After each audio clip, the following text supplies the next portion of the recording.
Offensive guard Ron Hallstrom was the Packers' first-round draft choice out of Iowa in 1982. His 11-year career in Green Bay spanned 4 coaching staffs and the revitalization of a historic franchise.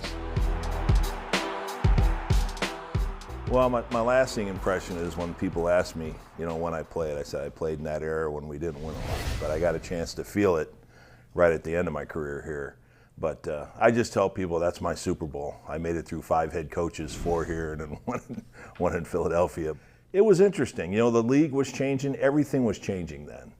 And we were probably a couple steps behind until we got into the 90s, and things started changing.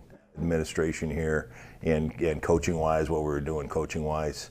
And it's tough because I wanted to keep playing and going, but, you get to a point in your career where it's over.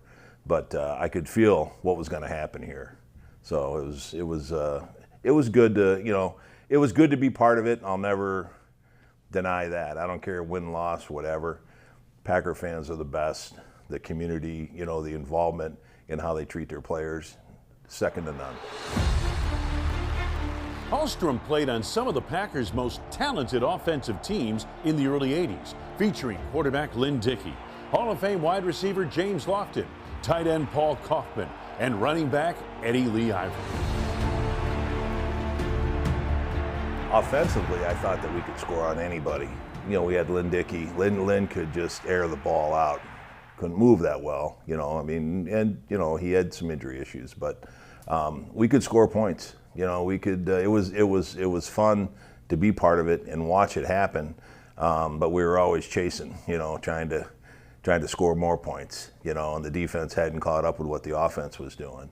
But then you go back to, the coaching changes. Every time a new coach came in, everybody was gone, and it started all over, all new players. I tell people I probably played with 2,000 or 3,000 different guys since I've been here. So, it was always, we had some super great talent. You look at James Lofton, Eddie Lee, just the guys that we could run the ball, we could pass the ball. Paul Kaufman. I always tell people, they said, "What's Paul Kaufman tight?" I said he was the first George Kittle. If you look at him, that guy could do anything. He wasn't a huge tight end. But he was a big wide receiver. So he did everything George did. Of course, he feels it today. But it was just great times for me in the career that I had.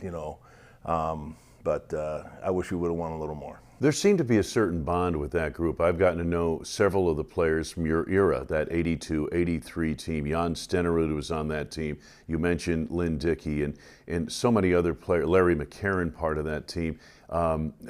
Take me back to those days at training camp. You're working under Bart Starr, you got 2-a-day practices, you're staying out at St. Norbert's, and you're going to Nicky's to have dinner, right? Oh yeah. I look at it today and what the guys do today and what we did, and you think of Bart Starr, who loved the man, but all I can think of is up downs when it comes to Bart Starr. And then when Forrest got here, he had to magnify it.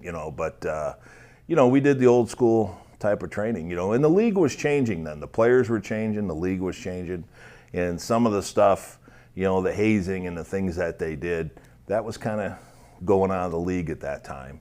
I think, because we were in that transition between, a lot of the guys, I really liked that era just because of the closeness everyone had. But as it got later in the career, people started to spread out a little more. Sure. And didn't have that, that closeness.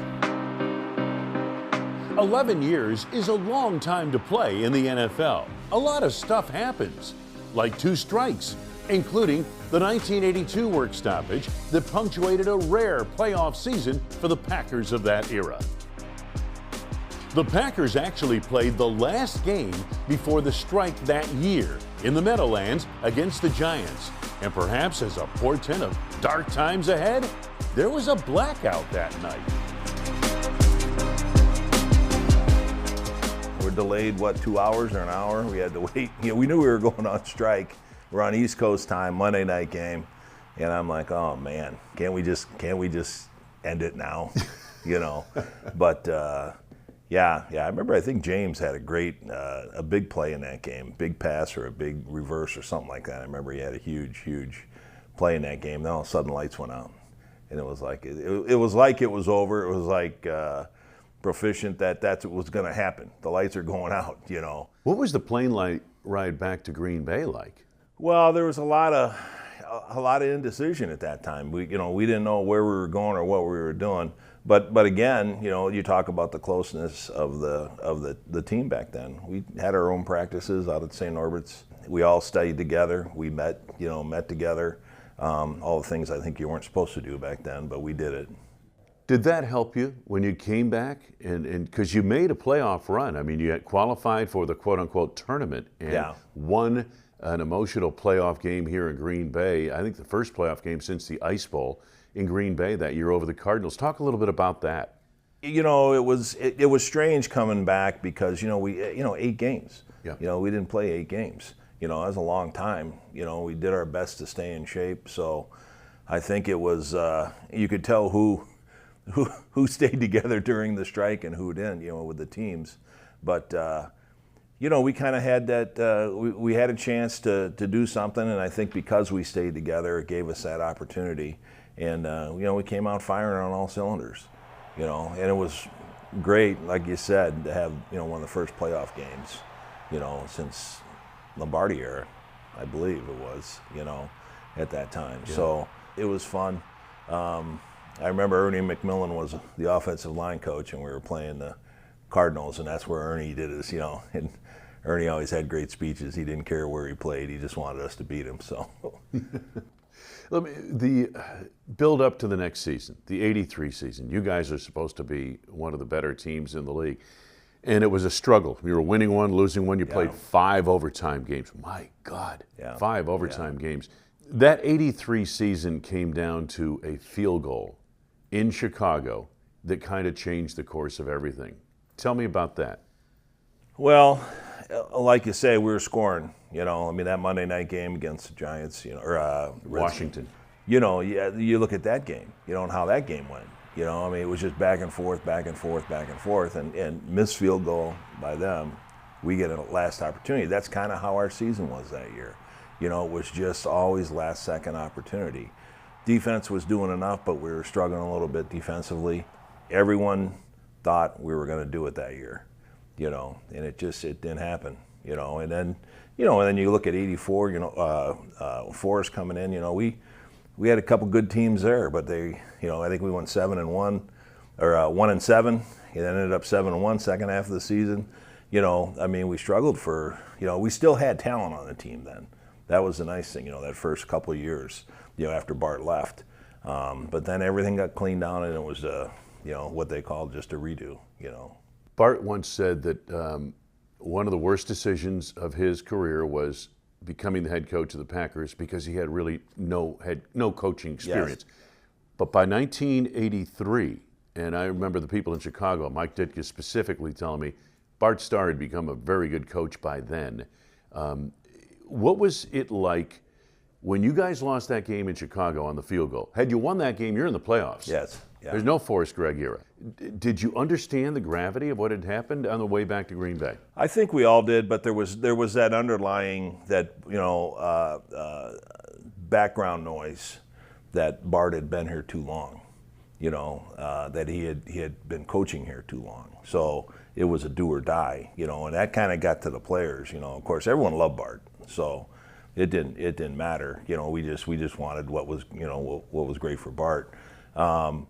But there was that feeling, that we kind of knew if this doesn't happen, it's probably going to go the other way. Very somber on the plane, because we knew that we didn't know what was going to happen the next day, and the possibilities were enormous either way. Forrest Gregg replaced Bart Starr as head coach in 1984. Lindy Infante would follow him, and the team of the 80s eventually moved on. Then in the early 90s, things started changing for the better in Green Bay. Bob Harlan takes over, Ron Wolf comes in, Mike Holmgren comes in. What was different? Because this was historic now, and it's context of the history of this franchise, that was a historic moment. You're a part of it. What did you, from a player standpoint, notice that was different with this new regime? And could you foresee that the Renaissance was beginning? Yes, I look at it like this, and it's no knock on, it's just the league was changing, things were changing. We were getting out of the Lombardi era. We were getting out of that mentality that we had here for so long, and don't get me wrong, that was phenomenal history, but the game was changing, the league was changing, and we were catching up. It started with the administration, with Bob coming in.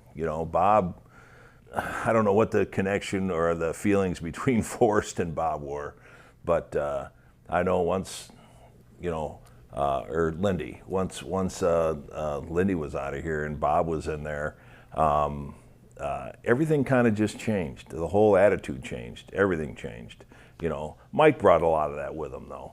When you get a coach of his caliber and his talent that comes in here, and you can see the success that he had, and it was kind of like the players were thinking, man, that's what we need. We haven't had this. We haven't had this offense. We haven't had this type of defense.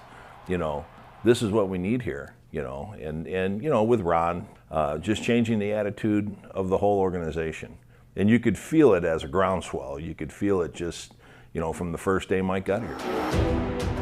Today, Ron enjoys the Packers the way most fans do, from the stands with family and friends.